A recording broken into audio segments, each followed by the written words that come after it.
Hi అండి. ఈరోజైతే new year వస్తుంది కదా, నేనైతే సామాన్లు తోమానండి.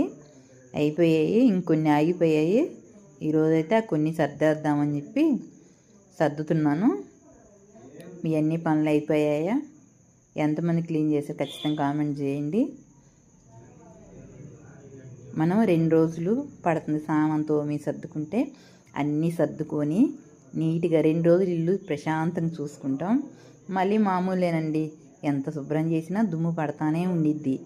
కబోర్డ్లో ఉన్న వాళ్ళకైతే ఇబ్బంది లేదు, కానీ మామూలుగా అయితే 2 రోజులకు ఒకసారి దులుపుతానే ఉన్నా కానీ ఎట్లాగైనా దుమ్ము ఎక్కువ. ఈ ఇబ్బందులు ఎంతమంది పడుతున్నారో ఖచ్చితంగా కామెంట్ చేయండి. వారానికి ఒక్కసారైనా క్లీన్ చేస్తానే ఉంటేనే దుమ్ము కొంచెం కంట్రోల్ అవుతుంది, లేదంటే దుమ్ము ఎక్కువండి. వారానికి 10 రోజులకు ఒకసారైనా పైన దులుపుతుంటేనే క్లీన్గా ఉంటుంది, లేదంటే కబోర్డ్లు లేకపోతే భలే దుమ్ము పడుతుంది. మా వీడియో నచ్చితే లైక్ చేయండి, షేర్ చేయండి.